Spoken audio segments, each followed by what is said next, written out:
자, 교재 68쪽 입지 및 공간구조론에서 지대 이루는 부분을 먼저 할게요. 68쪽 지대에 관한 얘기입니다.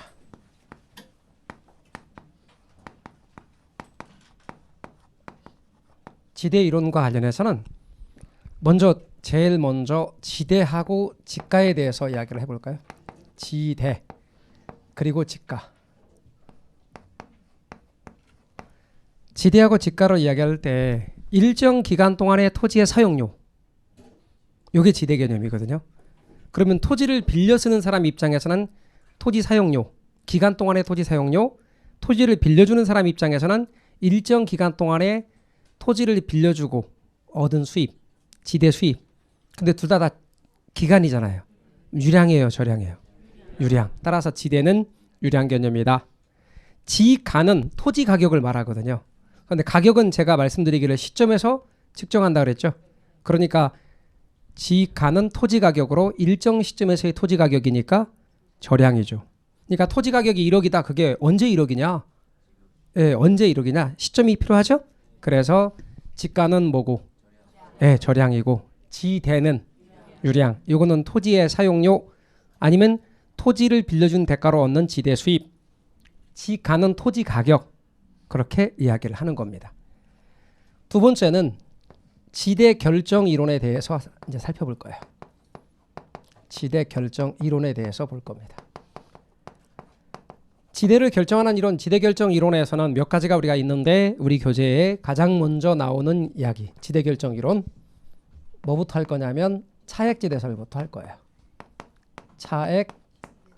차액지대설. 학자가 누구냐면 리카도예요. 리카도. 이렇게. 그럼 이제 외국 학자잖아요. 이 외국 학자 우리말 표기는 가급적이면 시험에 나온 것을 기준으로 할 거예요. 리카도를 이렇게 리카도라고도 하고 또는 어떤 책들은 리카도라고도 하고 어떤 경우는 리카르도라고도 해요. 다 같은 사람이에요. 그런데 공인중개사 시험에서는 이렇게 나왔어요. 그러니까 앞으로 저는 리카도라고 쓸 거예요. 아셨죠? 자, 그 다음에 두 번째 질문. 학자들이 나오는데 학자들을 외워야 하나요? 이렇게 물어보는 분들이 계셔요. 학자들이 그러니까 학자를 다르게 해가지고 시험 문제를 틀리게 한 적은 없어요. 그런데 시험에 나오는 학자들이 있겠죠. 그러면 시험에 나오는 학자가 있고 나오지 않는 학자가 있어요.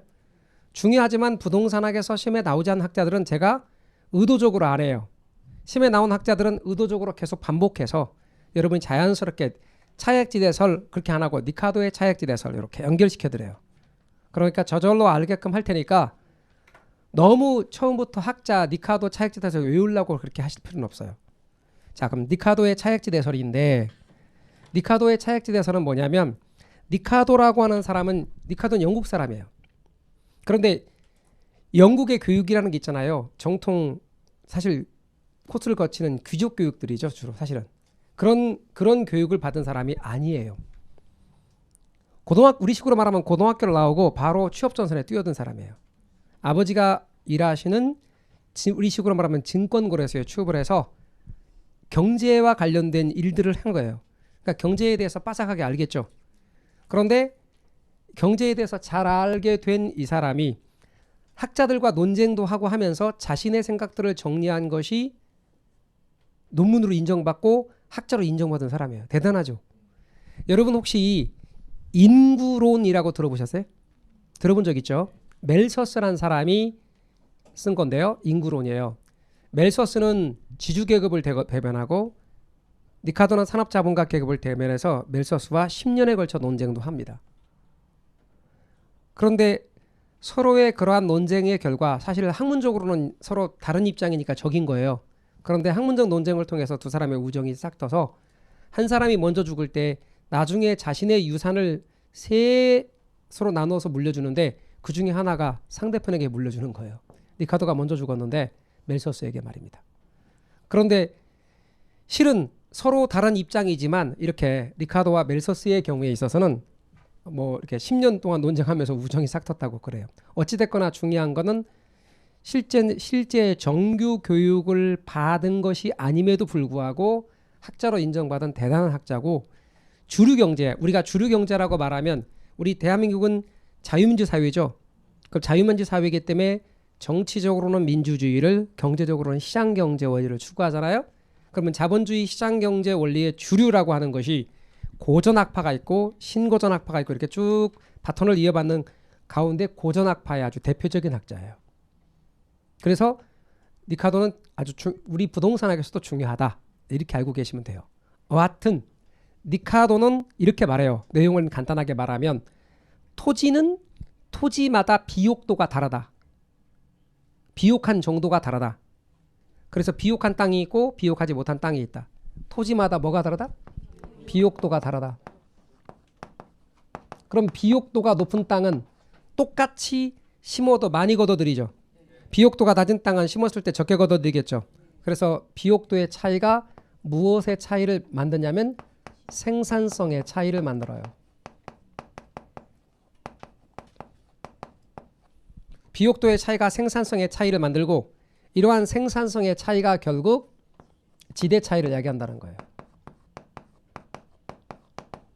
그러니까 비옥한 토지는 생산성이 높고, 비옥도가 떨어지는 땅은 생산성이 낮고, 생산성이 높은 땅은 그만큼 지대가 높을 거고, 생산성이 낮은 땅은 지대가 낮을 거예요. 이해 가십니까? 이렇게 해서 생산성의 차이가 지대의 차이를 이야기한다가 차액지 대설의 핵심이에요. 그래서 여러분이 기억하실 첫 번째 거는 리카도 차액지 대설에서는 이렇게 생산성의 차이가 곧 지대의 차이다라고 본 거예요. 그런데 또한 리카도는 이런 표현을 썼어요. 토지 가운데 비옥도가 아주 낮은 땅은 생산성이 아주 낮겠죠. 생산성이 아주 낮다 보니 생산성이 낮은 땅은 생산비하고 거기서 걷어들인 수확액하고 똑같아지는 거예요. 그러니까 비용이 얼마 들어갔냐면 100원 들어갔는데 걷어들인 수확액도 100원이야. 그러면 이윤이 있겠어 없겠어요? 없기 때문에 그런 땅에는 지대가 발생하지 않는다고 봤어요. 그런 땅을 리카도는 뭐라고 표현했냐면 한계지라고 표현했어요. 그리고 한계지에서는 지대가 발생하지 않는다고 리카도는 봤어요. 얘는 생산성이 너무 낮아서 생산비하고 생산성이 똑같아요. 생산물의 가격, 거기서 걷어들인 금액하고 수확액하고 비용하고 똑같아. 그러니 이윤이 하나도 없죠. 이윤이 하나도 없으니 그 땅에는 지대를 지불할 능력이 없게 되는 거죠. 따라서 지대가 제로다, 이렇게 봤어요. 한계지. 그 다음에 토지는 기본적으로 부증성 때문에 존재량이 한정되어 있다고 보는 거예요. 그러면 토지의 존재량이 이만큼으로 한정되어 있다고 가정합시다. 그런데 이 당시에 농사라고 하는 게, 영국에서의 농사라는 게 뭐를 재배하는 거 어디겠어요? 밀 재배예요. 그래서 밀을 여기서 재배하는 거예요. 그런데 밀 가격이 만약에 올랐다고 가정해 보자고요. 그럼 밀을 재배해서 파는 사람은 밀을 많이 재배하려고 그러겠죠. 그러면 서로 땅을 많이 임차하려고 한다는 거예요. 그러면 땅은 한정되어 있으니까 토지 사용료가 올라가겠죠. 지대가 올라간다는 거예요. 결국 순서가 밀 가격이 어디에 영향을 미친다?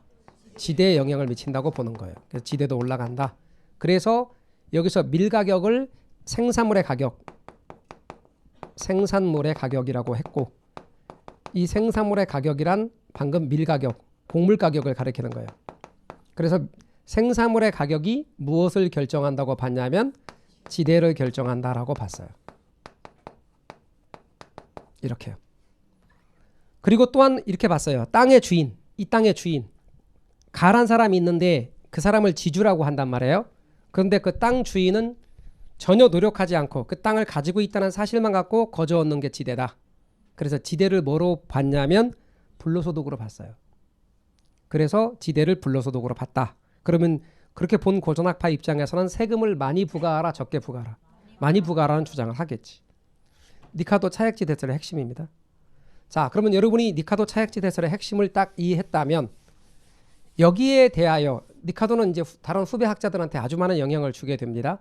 그런데 리카도로부터 영향도 받았지만 리카도를 이어받은 사람이 있고 그대로 이어받은 사람이 있고 또 비판하는 사람이 있을 거라고요. 언제나 학자들의 태도는 부정과 비판에서부터 시작되는 거거든요. 그러니까 선배가 얘기했다고 자기 선배라고 그래서 그냥 맞습니다 그렇게 하지 않고 그게 이렇다라고 하는 어떤 측면을 비판하고 거기다 더 보태는 게 후배의 역할이거든요. 그러니까 언제나 학문적 연구는 선배의 이론보다 후배의 이론이 더 합리적이고 더 발전된 이론이에요. 항상. 이해 가십니까? 그럼 여기에 대해서 비판하는 학자로 대표적인 게 절대지대설이 등장해요. 그 절대지대설이 누구냐면 막스. 막스라고 우리가 보통 많이 표현하는, 그러나 표기할 때는 마르크스. 그래서 뭐가 나오냐면 절대지대설이 있다.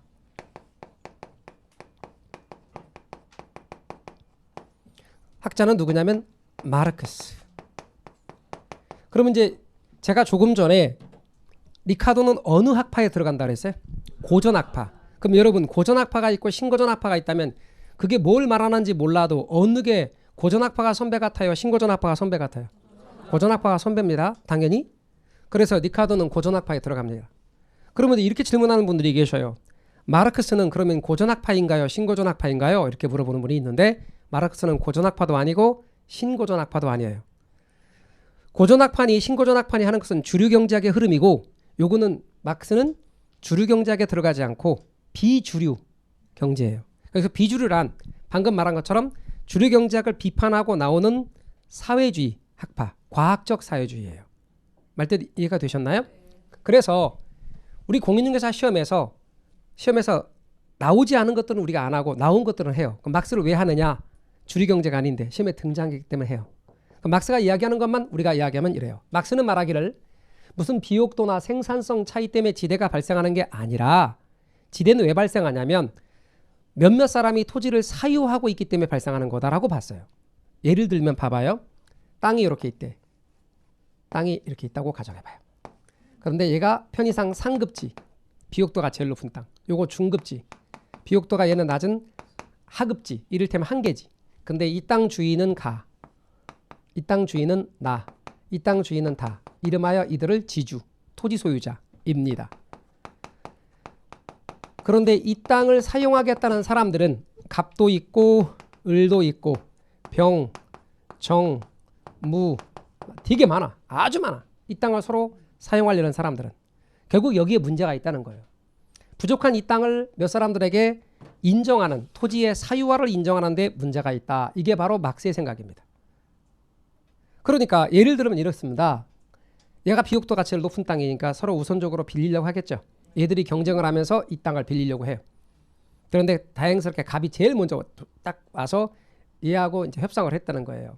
이 땅 빌려주는데 얼마입니까? 그랬더니 하는 말이 500원입니다. 얘가 말했다고 합시다. 되게 비싸다. 이런 생각을 하면서 그래도 되게 비싸고 불만스럽지만 빌리기로 했어요. 왜냐면 비옥도가 높은 땅이고 얘하고 관계를 나쁘게 해봤자 좋을 거 없어요. 내년도 농사를 지어야 되니까. 그래서 빌리기로 했어요. 그럼 이제 중급지하고 하급지 남았죠? 그럼 나머지 사람들이 서로 당연히 중급지 빌리려고 하겠죠. 그럼 중급지를 빌리려고 그러는데 을이 왔어요. 그래서 갑한테 이 땅 사용료 얼마입니까? 얘가 500원이니까 그래서 300원쯤 부를 거야. 얘가 욕심 많은 놈이니까. 그렇게 하는데 300원은 진짜 솔직히 너무 비싸다. 이런 생각을 갖고 있는데 500원입니다. 그러는 거야. 한마디만 욕 먹을 뻔했어. 한마디만 욕 나오면서 학 때릴 뻔했어. 그런데도 꾹 참고 얘하고 관계 나쁘게 해봤자 난 내가 불리한 입장이니까 그냥 울며 겨자 먹기로 빌리기로 했어. 이제 여기까지 갖고 다 빌렸고. 그래서 이제 나머지 사람들이 할 수 없이 얘라도 빌려야죠. 근데 이 땅을 빌리려고 하는 병이 갔어요. 그런데 얼마입니까? 거저주지 않을까? 생산성이 너무 낮은 땅이니까 그럴 리는 없고 100원쯤은 받겠지. 그랬는데 500원입니다. 그러는 거예요. 욕 나왔어.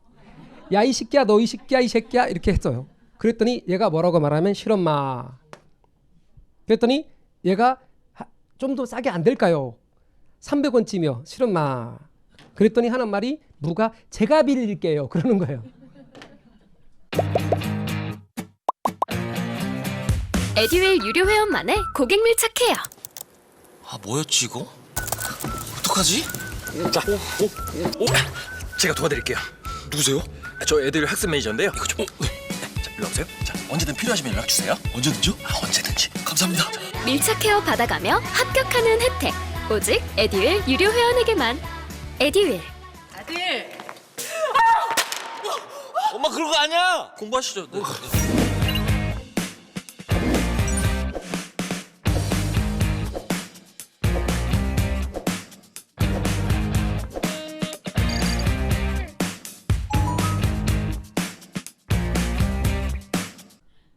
그래서 얼마에 형성됐어? 500원에 형성됐어요. 이렇게 지대가 형성된다는 거예요. 결국은 자연스럽게 땅을 가진 자와 그렇지 못한 자 사이에는 이렇게 자연스럽게 토지를 차지하려는 사람이 많다 보면 정치 경제적인 지배 종속 관계가 형성될 수밖에 없다는 거예요. 그래서 토지 소유자가 요구하기 때문에 지대가 발생한다는 거예요. 그럼 지대는 왜 발생하느냐? 비옥도의 차이나 생산성의 차이 때문에 발생하는 게 아니라 지대는 토지 소유자의 요구로 발생한다는 거예요. 결국 사유재산 제도를 인정하는 자본주의 체제의 문제점을 지적하는 거예요. 아울러 이런 거 베끼지 마요. 부탁드려요. 제발 좀 잘 보라고요. 나중에 베껴놓고 나중에 그렇게 말했다고 말하지 마요. 제가 말하는 건 저 단어가 아니란 말이에요. 절대지대설에서 또 말하고 싶은 거 저는 딱 잡아뗄 거예요. 그렇게 말한 적 없다고. 설명 잘 들으시라고요. 그 다음에 또 하나 볼 것은 막스는 이렇게 말을 하는 거예요. 막스는 이 땅에도 지대가 발생한다는 거예요. 토지 소유자가 요구하기 때문에. 그러니까 리카르도는 한계지에서 지대 발생해 안 해? 안 해. 근데 막스는 한계지에서도 토지 소유자의 요구로 지대가 발생한다는 거예요. 이해 가셨어요? 이렇고요. 그 다음에 또 봐봐요. 이렇게 생산성이 낮은 땅에서 이렇게 높은 지대를 지불했죠. 그럼 여기서 재배한 농산물이 비싸겠어 싸겠어? 비싸죠.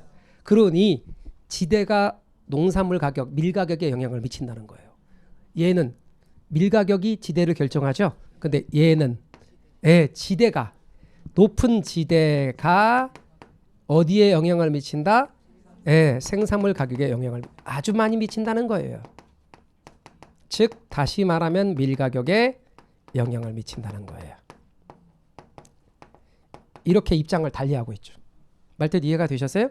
입장을 달리하고 있다고 얘를 신고전 학파라 하면 안 된다 그랬어요. 어느 학파에 들어간다 그랬죠? 사회주의, 과학적 사유주의 학파예요. 아셨죠? 그렇게 알고 계시면 돼요. 굳이 얘를 과학적 사유주의라고 말하는 까닭은 엥겔스 같은 공상적 사회주의, 다른 공상적 사회주의도 있긴 해요. 그러나 하여튼 사회주의 학파예요.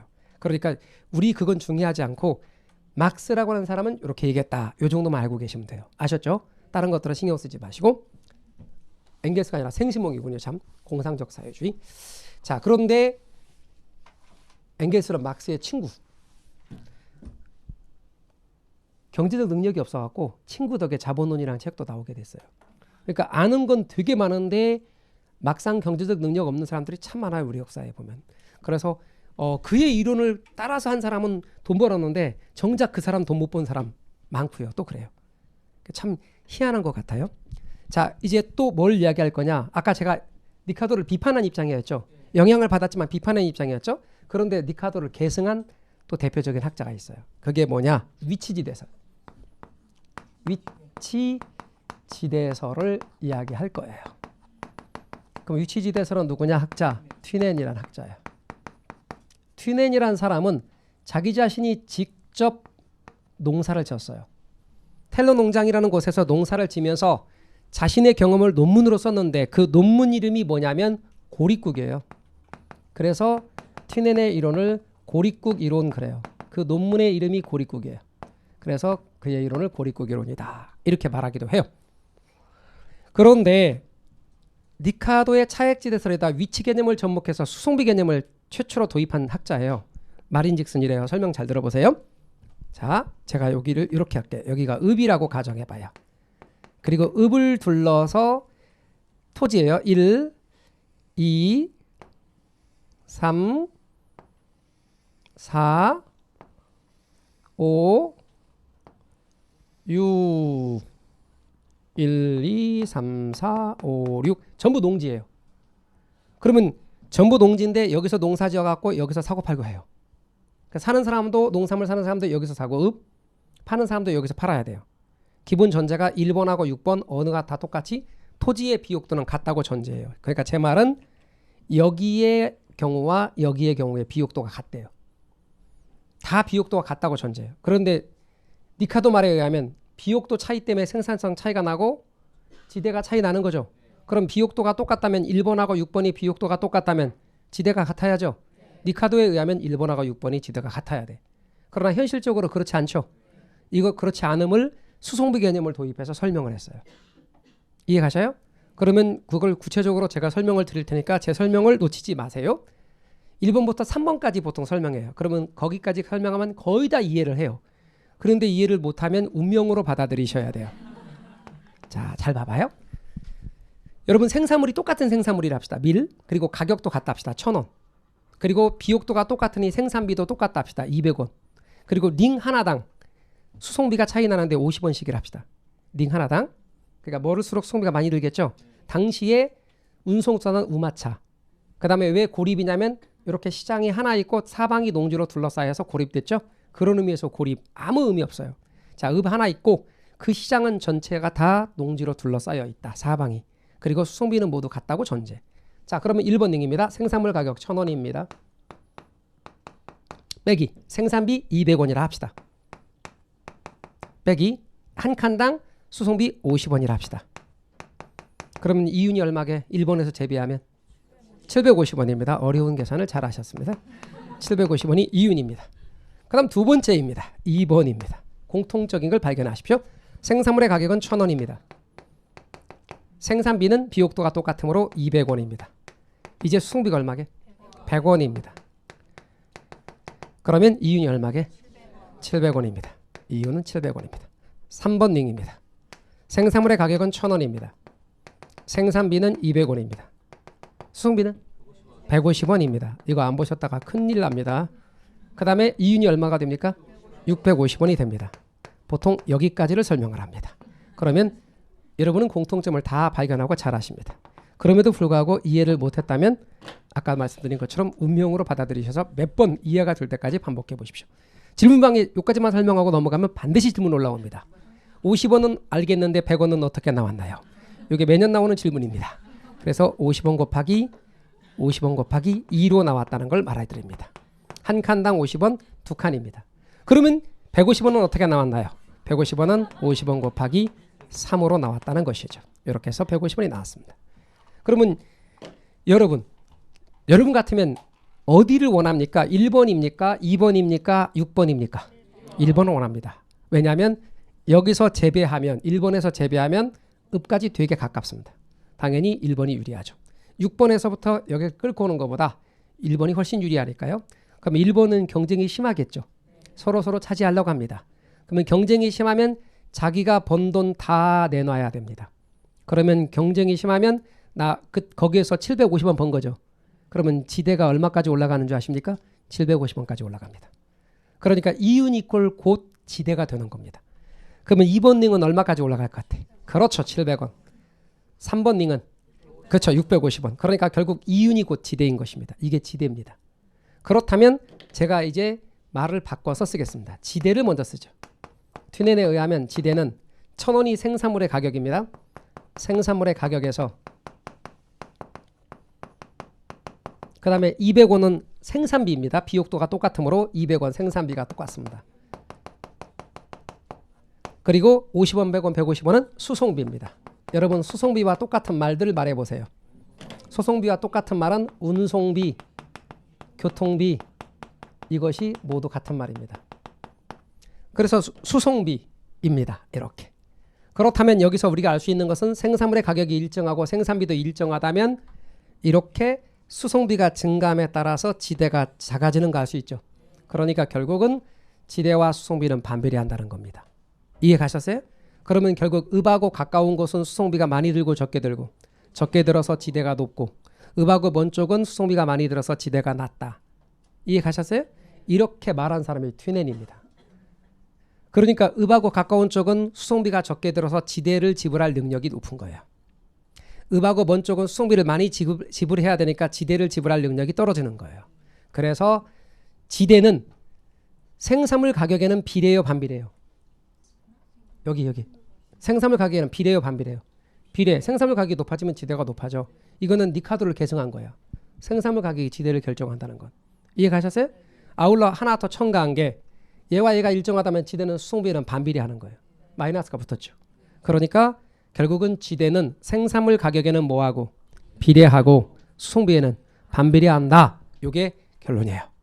그리고 읍하고 가까운 쪽은 수송비가 적게 들므로 지대는 높고 읍하고 먼 쪽은 지대가 낮다. 이걸 나중에 이 읍을 시장인데 중심지라는 말을 써요.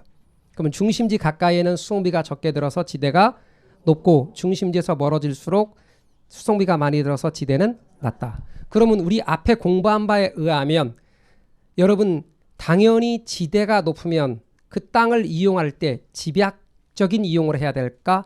아니면 듬성듬성 이용해야 될까? 집약. 듬성듬성 이용하는 걸 조방이라 그래요. 그리고 그 땅에 건물 같은 게 높이 올라가는 건 집약이에요. 그러니까 여러분 읍 내지는 중심지 가까울수록 땅값 또는 지대는 높기 때문에 집약적 이용을 할 것이고 바깥쪽으로 나갈수록 지대가 낮아지니까 조방적 이용을 하겠죠. 그러면 농업도 마찬가지예요. 중심지 혹은 읍에 가까울수록 집약적인 농업이 집약농업이 위치하고 멀어질수록 조방농업이 위치해요. 그럼 집약농업의 예를 들고 조방농업의 예를 들면 원예농업 같은 경우는 집약농업이에요. 여러분 꽃 같은 거 심는 거 봐봐요. 비닐하우스 같은 데다가 촘촘히 심잖아. 그런데 조방농업의 대표적인 예 낙농업. 여러분 산 같은 데 가면 저 강원도 가면 양들 풀어놓잖아. 또 소도 풀어놓잖아. 그러면 듬성듬성 이용하는 거지. 그럼 낙농업은 대표적인 조방농업이죠. 그러면 읍하고 가까운 곳일수록 지대가 높기 때문에 집약농업이 위치하고 읍에서 멀어질수록 지대가 낮기 때문에 조방농업이 위치한다. 이해돼야 안 돼요? 되시죠? 그러니까 중심지 가까이는 토지를 이용할 때 집약적인 이용, 조방적인 이용, 집약적 이용, 멀어질수록 조방적 이용 이렇게 일반화시켜서 나오는 거예요. 되셨나요? 자, 그래서 리카도의 이야기를 발전시킨 게 튀넨이라는 것. 튀넨의 경우는 위치지대설. 그런데 이 이야기를 도시로 끌고 온 사람이 있어요. 그게 누구냐면 아론소예요.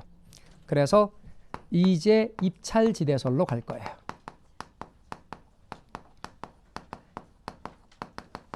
입찰지대설 학자는 누구냐면 아론소.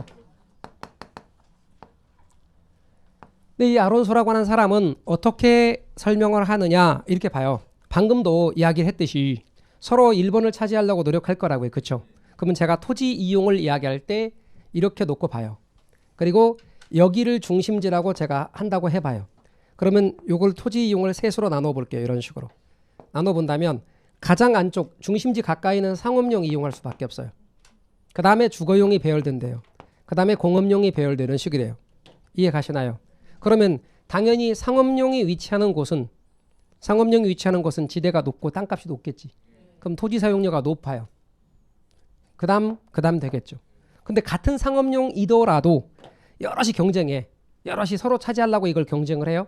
그럼 경쟁을 하다 보면 가장 높은 금액을 내는 사람한테 이 땅 주인은 가장 높은 금액을 내는 사람한테 그 땅을 빌려주려 하겠죠.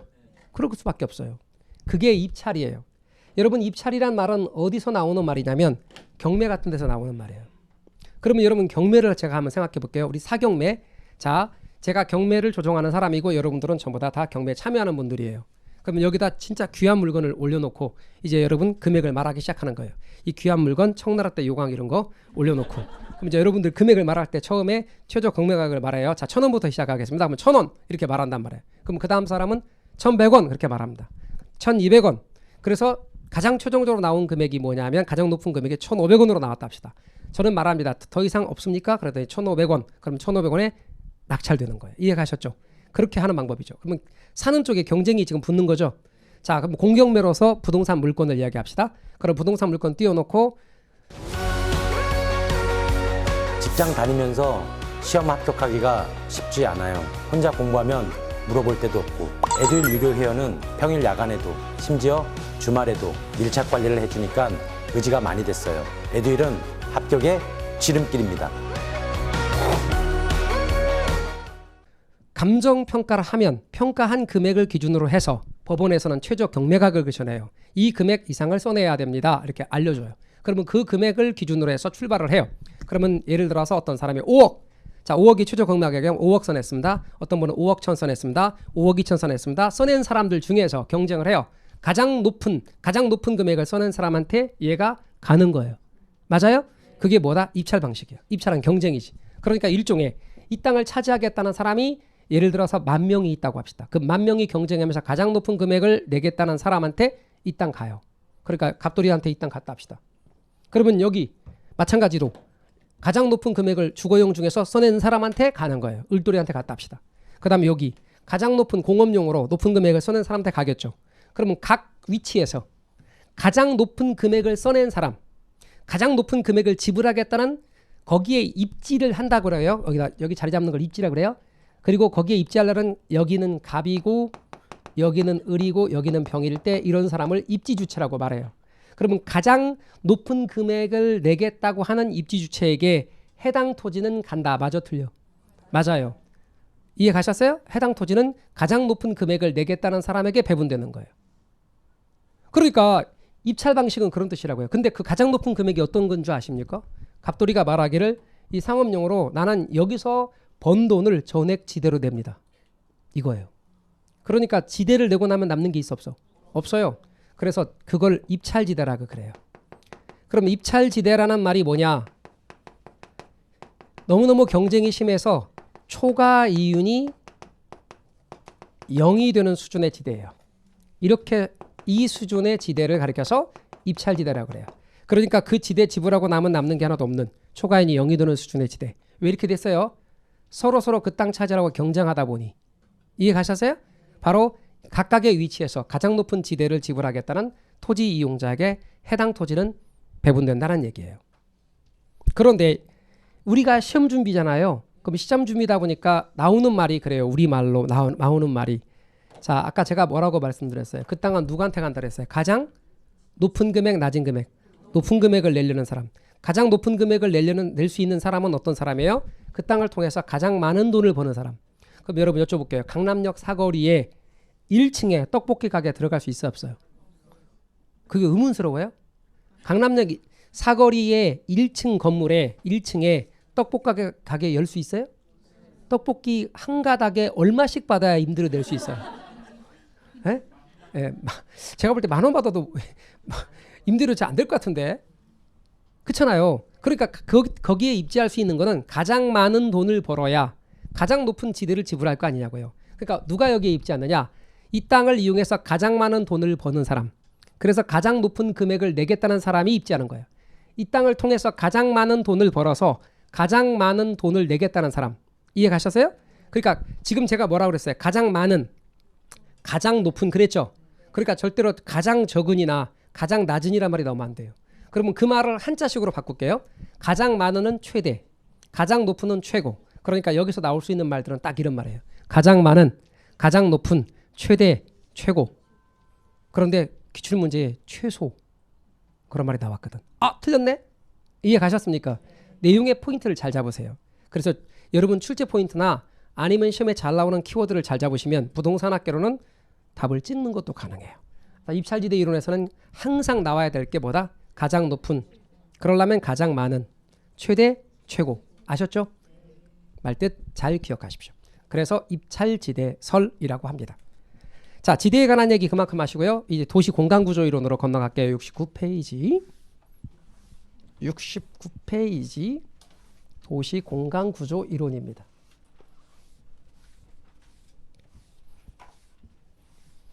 내용을 잘 들으시면 어렵지 않아요. 그런데 내용을 잘 듣지 못하면 아씨 왜 이렇게 되게 많고 생소하다 이런 느낌이 들어요. 공부 잘못하고 계신다는 뜻이에요. 다시 한번 말씀드리지만 편하게 보십시오. 편하게 보세요. 잘 듣는다고 머릿속에 남는 거 아니에요. 또 열심히 적는다고 머릿속에 남는 것도 아니에요. 그렇다면 그냥 잘 들으세요. 아셨죠? 네, 잘 들으시면 돼요. 그러면 또 하고 또 하고 그러다 보면 나중에 가서 어떤 일이 발생하냐면 시험장에 갔는데 시험 문제 풀려고 그러니까 막 제 목소리가 들리는 거 있지. 막 들리면서 답이 3번이야 막 이렇게. 69페이지 도시 공간 구조 이론이에요. 그런데 도시 공간 구조 이론이라고도 하고 도시 내부 구조 이론이라고도 불러요. 그런데 얘는 크게 둘로 구분하는 거예요. 하나는 단핵 이론, 또 하나는 다핵 이론. 이렇게 구분해요. 그런데 단핵 이론은 핵이 하나, 다핵 이론은 핵이 여러 개. 동심원 이론 이나 선형 이론은 단핵 이론에 들어가고요. 다핵심 이론은 다핵 이론에 들어가요. 우리는 이 세 개를 아는 게 중요한데요. 단핵이론은 핵이 몇 개? 하나. 다핵이론 핵이 여러 개. 그러면 우리가 도심이라는 말이 있다고 합시다. 그리고 부도심이 있다 합시다. 도심이나 부도심. 도심의 기능을 나누어 가지는 게 부도심이거든요. 그러면 도심이 하나 있고 부도심이 하나 있다고 치면 핵이 몇 개란 얘기? 2개.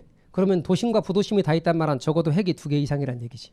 그러면 단핵이론에서는 도심과 부도심이 다 나올 수는 없죠. 그럼 도심과 부도심 중에서 도심이 없는 부도심만 있는 게 있을 수 있나? 없죠. 그러니까 단핵이론에서는 도심은 나올 수 있으나 부도심은 나오면 안 돼요. 그러나 다핵이론은 도심도 있을 수 있고 부도심도 있을 수 있죠. 그리고 그 다핵에서 다핵심 이론에서 도시 구조가 크면 클수록 핵이 여러 개가 존재하겠지. 도심 하나에 부도심이 여러 개가 있을 수도 있죠. 이해 가시나요? 그렇다면 단핵 이론은 도심은 나올 수 있다. 즉 동심원 이론과 선형 이론은 도심은 나올 수 있다. 부도심 나오면 안 된다. 그럼 24회 기출. 동심원 이론 어쩌고 저쩌고 그런데 끄트머리에 부도심 나왔어. 맞아 틀려? 틀린 겁니다. 그래서 답 찾을 수가 있는 거예요. 말뜻 이해가 되셨죠? 그러나 부도심의 경우는 다핵 이론에서 등장한단 말이에요. 다핵심 이론에서. 그러면 여러분 대도시가 있고 소도시가 있다고 쳐. 대도시에 적합한 이론은 다핵 이론이지. 다핵심 이론만 가능하지. 대도시는 핵이 여러 개니까. 그러면 동심원 이론과 선형 이론은 소도시에 적합한 이론이죠. 이해 가셨죠? 그 중에 동심원 이론을 이야기를 해보자는 거예요. 동심원 이론 그러면 학자가 누구냐면 버제스라는 학자예요. 버제스는 미국 시카고 대학의 교수였던 사람이에요. 그럼 동심원 이론은 미국의 한 개 도시를 기준으로 연구했거든요. 그러면 시카고 대학 교수였던 버제스는 어느 도시를 중심으로 연구했을까? 시카고시를 중심으로 연구했어요. 한 개 도시만을 기준으로 연구했기 때문에 학자들이 비판하기를 저게 그 도시만 성립한다면 어떡할래? 다시 말하면 한 개 도시 갖고 전체 도시가 그런 것처럼 말하는 건 문제가 있잖아? 하는 거죠. 일반성이 결여되어 있다는 비판을 받아요. 그 다음에 버제스는 이렇게 토지 이용의 링 갖고 설명을 해요. 2, 3, 4, 5 여기가 1, 2, 3, 4, 5 이런 그림 비슷하게 본 적 있죠? 아까 누구였었죠? 튀넨으로부터 영향을 받은 거예요. 버제스는 튀넨으로부터 영향을 받았다. 그러면 결국은 튀넨으로부터 영향을 받은 버제스와 튀넨의 학문적 교류가 있었겠어요? 없었겠어요? 없었어요. 왜 학문적 교류가 없었냐면 튀넨이 더 선배예요. 그런데 그 선배가 103년 선배야. 그러다 보니 둘이 만난 적 없다. 따라서 튀넨이 버제스의 이론을 따왔다 그러면 돼? 안 돼? 안 되죠. 한참 바뀌어도 너무 순서가 바뀌었죠. 그러니까 버제스가 튀넨의 이론을 따서 이것을 도시 내부 구조에 도시 공간 구조에 설명한 거다. 그런데 1번부터 5번까지의 토지 이용의 링 순서는 기억하시는 게 좋아요. 그래서 기초과정에서부터 제가 순서를 이야기해 볼게요. 안쪽부터 바깥쪽으로 나감에 따라 이 순서예요. 중, 천, 근, 중, 통의 순서예요. 그러면 중이 뭐냐? 안쪽의 중이 중심 업무 지구예요. 근데 이 중심 업무 지구가 뭐냐? 그게 바로 도심이에요. 도심. 그리고 천은 천이지대인데 다른 말로 뭐라고 하냐면 전이지대라고도 하고 점이지대라고도 해요. 그런데 변화 과도 지역이에요. 참고로 변화 과도 지역인 천이지대는 둘로 나뉘게 돼요. 그래서 안쪽은 경공업 지구가 있어요. 이렇게 경공업 지구가 안쪽은. 그리고 바깥쪽은 슬럼이 형성되어 있어요. 이렇게요. 자, 그 다음에 근로자 주택지대예요. 3번이 근로자 주택지대, 소득이 낮은 계층. 4번이 중산층 주택지대, 5번이 통근자 지대. 얘네들 셋의 공통점은 주거지역이에요. 자, 그런데 버제스의 이론을 비판한 학자들은 이렇게 말해요. 아니, 소득이 더 낮은 계층이 높은 계층보다 도심 가까이 있단 말이야? 이렇게. 그런데 버제스의 동심원 이론에 동조하는 학자들은 이렇게 말해요. 이 사람들이 직장이 어디 있냐면 여기 경공업 지구에 있거든. 그러니까 직장 가까운 곳. 다시 말하면 도심으로 접근성도 양호하고 고용 기회가 많은 곳에 저소득층이 위치한다. 그러면서 또 어떤 역할도 하냐면 소득이 높은 사람들과 슬럼을 걸러주는 역할도 한다. 이해 가셨죠? 그런데 거기에 대해 비판하는 학자들은 웃기지 마라. 소득이 높은 사람들은 도심으로 접근성도 양호하면서 쾌적한 곳에 입지하더라. 이렇게 말해요. 그러면 이것에 대해서 이제 이어받은 학자 내론이 뭐냐면 선형 이론이에요. 선형 이론은 동심원 이론을 비판한 게 아니라 이어받은 거예요. 그래서 얘를 수정하고 보완한 건데 학자는 호이트란 사람이거든요. 그런데 참고로 절 보세요. 제가 아까 얘 한 개 도시라 그랬죠. 얘는 미국의 142개 도시를 연구해요. 그러니까 일반성 결여되어 있다 비판을 의식한 거 맞죠? 그 다음에 얘는 도로 및 교통 조건의 발달이 도심 원형을 변형시킬 수 있다는 점을 고려하지 않고 각 방향으로 수송비가 모두 같다고 봐요. 도로가 있는 거나 없는 거나 똑같다. 이건 말이 안 되죠. 도로가 있는 쪽은 수송비가 적게 들겠죠. 도로가 없는 쪽은 돌아가야 되니까 수송비가 많이 들 거 아니에요. 이런 점을 감안해요. 그래서 얘는 어떤 걸 강조하냐면 교통망이라는 것을 강조해요. 그럼 교통망 때문에 저 원이 변형돼야 안 돼요? 변형된다는 거예요. 그래서 이렇게 표현해요. 원을 변형한 모양.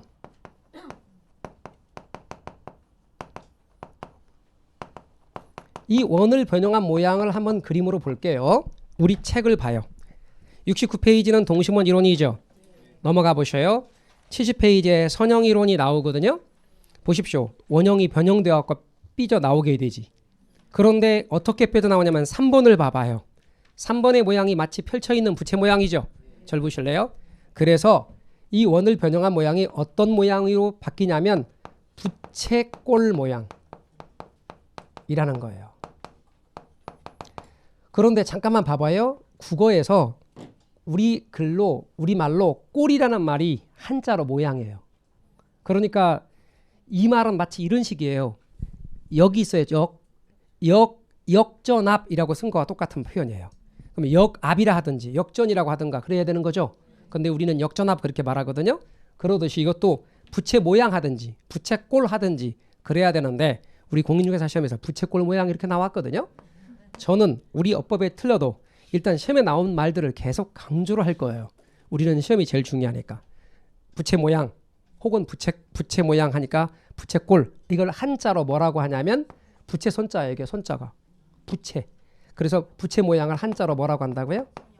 선형. 그래서 선형 이론인 거예요. 그 다음에 이 선형 이론에서는 뭘 강조하느냐. 자, 얘는 소득이 낮은 사람이 도심으로 가까이 있다 그랬죠.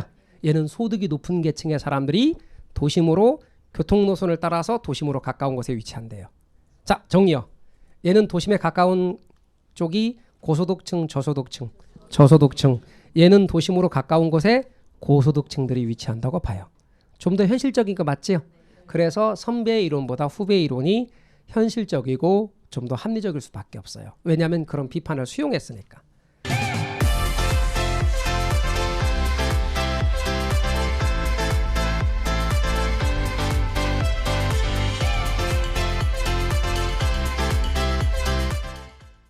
다만 둘 다 단핵 이론이에요.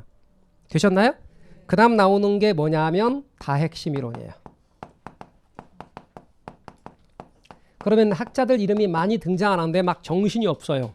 어떻게 다 외겠어요. 그런데 한번 봐주실래요? 다핵심 이론은 핵이 여러 개라고 그랬죠. 학자도 한 명 아니고 두 명이 등장할 때는 여러분 다핵심 이론으로 하세요. 해리스와 울만 두 사람이에요. 그럼 앞으로 사람 이름 기억하면 좋지만 기억하지 못해도 너무 스트레스 받지 마세요. 학자 두 명 등장하면 다핵심 이론이다. 그 다음에 다핵심 이론은 핵이 하나란 얘기다, 여러 개란 얘기다. 여러 개. 잠깐 봐주실래요? 제가 말한 말이 핵이 하나란 말인지 여러 개라는 말인지 봐보세요.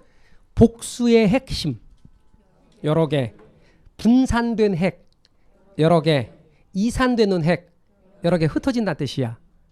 하나의 중심이 아니라 여러 개의 중심지 여러 개란 뜻이야. 이렇게 등장하는 건 전부 다 다핵심 이론이에요. 이해 가셨어요? 다핵심 이론은 여러 개 핵이란 뜻이다. 그러면 얘는 대도시에 적합한 이론이다, 소도시에 적합한 이론이다. 대도시 혹은 거대 도시에 적합한 이론이다. 이렇게 보는 거예요. 그럼 왜 그렇게 다핵이 성립하는가? 이 이야기는 기본 이론에 가서 할 거예요. 그러면 차근차근 내용을 정리해 보면 얘와 얘는 무슨 이론이고 단핵 이론이고 얘는 뭐다? 다핵 이론이다. 이해 가셨어요? 다핵 이론이에요. 소도시에 적합한 이론은 단핵 이론이고 대도시에 적합한 이론은 다액이론이다. 얘네 둘은 절대 부도심 나오면 안 된다. 이해가셨어요? 그런데 얘는 부도심, 도심, 부도심 다 나올 수 있다. 이렇게 이해하시면 돼요. 그래서 여러분께서는 도시 공간구조 이론에서 그런 이론들이 있다라고 하는 것들을 보시면 되겠습니다. 되셨나요? 자, 그럼 오늘 했던 주제를 가볍게 이야기하면 첫 번째 경기변동에서부터 이야기를 시작했는데, 경기란 한마디로 소비활동과 생산활동을 가리키는 말. 경기가 좋단 말은 소비활동과 생산활동이 활발하다. 경기가 나쁘단 말은 소비활동과 생산활동이 침체되어 있다. 그럼 경기가 변동한단 말은 부동산 경기도 마찬가지지만 소비활동과 생산활동이 활발했다가 침체되었다가를 반복한다. 그럼 부동산 경기란 일반 경기처럼, 부동산 경기 변동이란 부동산 경기가 일반 경기처럼 상승과 하강이 반복되는 것. 아무런 부연 없이 부동산 경기 변동을 이야기하면 언제나 순환 변동을 이야기한다는 것 잊지 마십시오.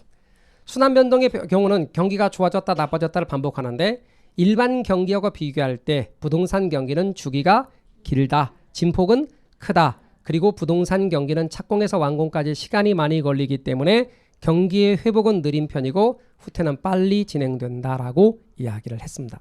시장이란 수요와 공급이 나타나서 가격과 수량이 정해지는 것을 시장이라고 했고, 이를 그림으로 나타낼 때는 좌표 축상에 시장 수요 곡선과 시장 공급 곡선으로 나타냈으며, 둘이 교차하는 점이 균형점이고 그 균형점에서 정해지는 가격을 균형가격, 시장가격, 시장균형가격이라 했고, 양을 균형량이라고 했습니다.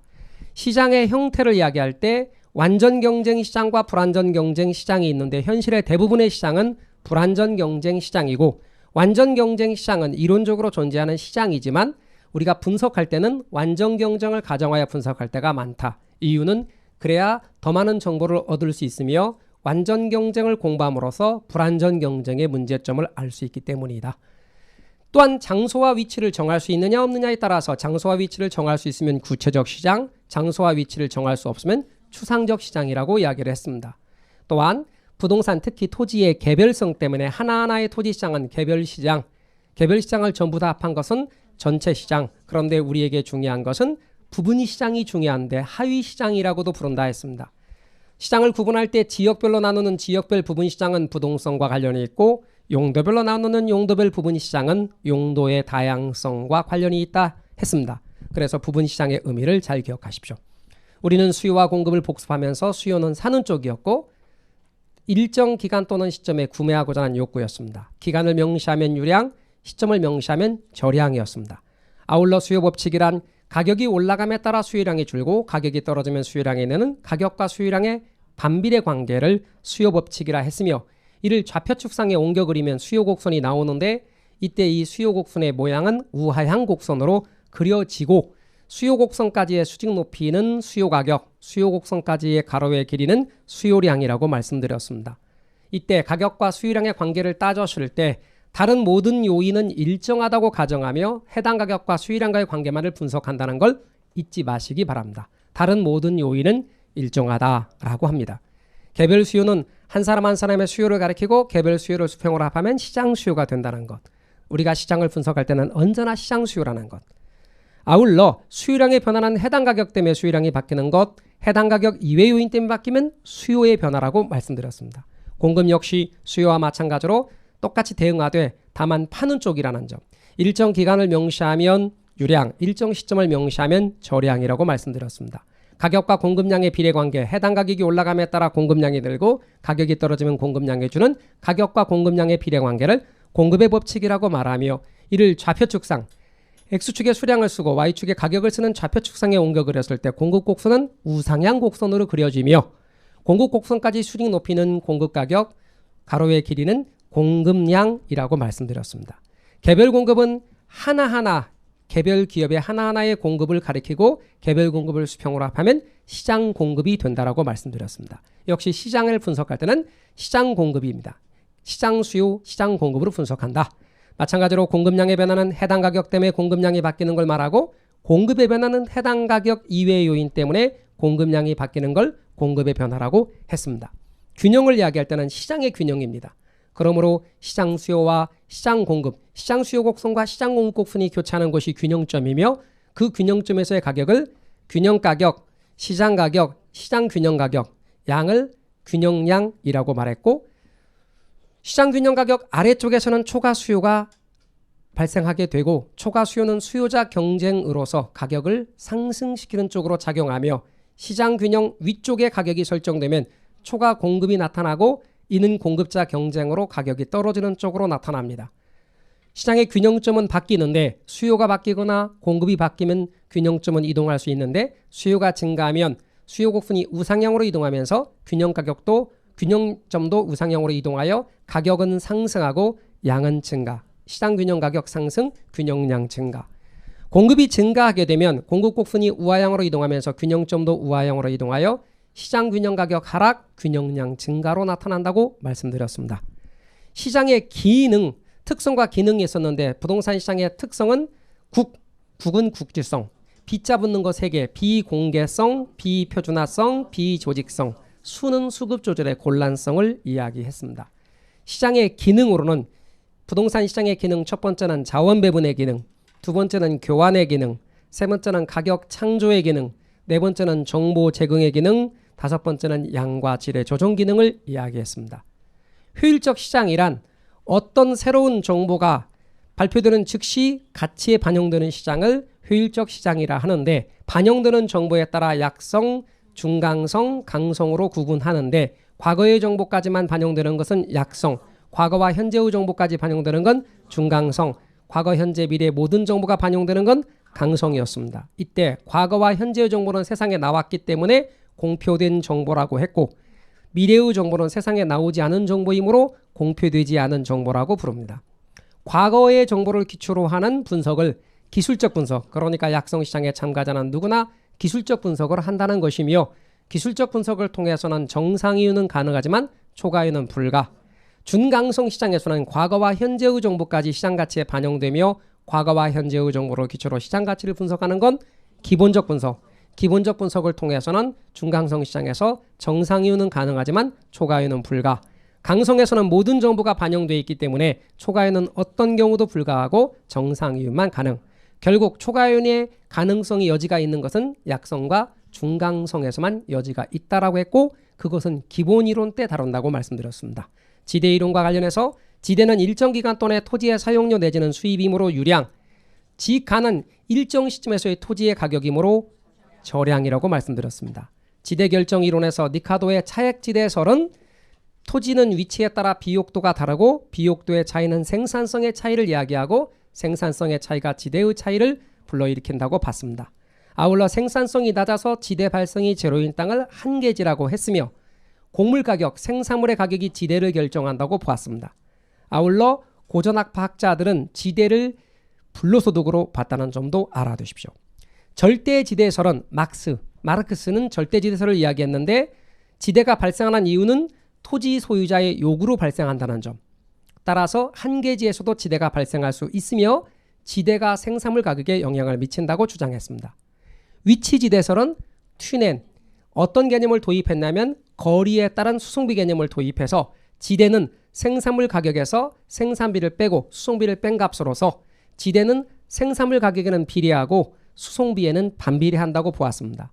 읍 내지는 중심지 가까이는 수송비가 적게 들기 때문에 지대가 높고 읍에서 멀리 떨어질수록 수송비가 많이 들어서 지대가 낮다. 따라서 중심지 가까이는 지대가 높아서 집약적 토지용이 이루어지고 읍에서 멀어질수록 중심지에서 멀어질수록 지대가 낮기 때문에 조망적인 토지용이 이루어진다라고 말씀드렸습니다.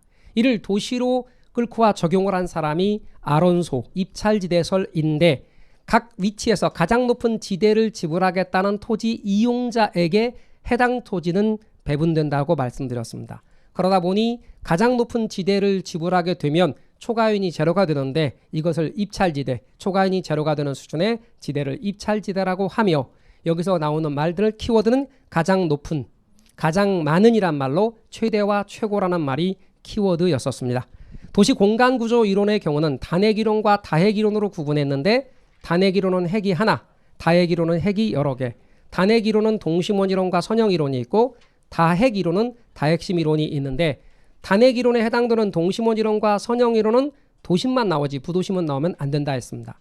다핵심이론은 핵이 여러 개이기 때문에 다핵이론에 해당되는 다핵심이론은 도심과 부도심이 모두 나올 수 있다. 동심원 이론은 버제스의 이론으로서 버제스의 동심원 이론은 미국의 시카고 심안을 중심으로 연구했으며 안쪽에서 바깥쪽으로 나오는 순서가 중천근 중통 순서 뭐죠? 중심 원무지구, 천의지대, 근로자 주택지대, 중산층 주택지대, 통근자 지대의 순서로 되어 있고 각 방향으로 수송비가 모두 같다는 전제와 한 개 도시만을 연구했다는 비판도 받습니다. 이를 이어받은 것이 선형이론, 호이트의 선형이론은 미국의 142개 도시를 연구함으로써 일반성을 좀 더 확보했고 또한 도심 가까이에는 오히려 고소득층이 위치한다고 봤고 도로 및 교통조건에 따라서 교통망에 따라서 원을 변형한 모양인데 이것이 부채꼴 모양으로 변형된다. 그러니까 동심원이론은 중심지 가까이에 저소득층이 위치하지만 선형이론은 중심지 가까이에 오히려 고소득층이 위치한다고 이야기를 합니다. 다핵심 이론은 다핵 이론에 해당되며 학자 2명 해리스와 울만 그래서 여러 개 핵이 나온다는 말 예를 들어서 복수의 핵심, 분산된 핵, 이산되는 핵 하나의 중심지가 아니라 여러 개의 중심지라는 말이 나오면 다핵심 이론이다라고 말씀을 드렸습니다. 오늘 거기까지 한 거고요. 다음 시간에는 72페이지 입지 이론부터 시작해서 정책론이 다 나가는데요. 지난주에 공부했던 탄력성 얘기 또 기초적인 게 들어갑니다. 여러분이 만약에 오늘 걸 또 공부하고 다음 들어가시면 계속 맞물리면서 계속 갈수록 쉬워집니다. 꼭 그렇게 봐주시기 바라겠어요. 오늘은 여기까지입니다. 수고하셨습니다.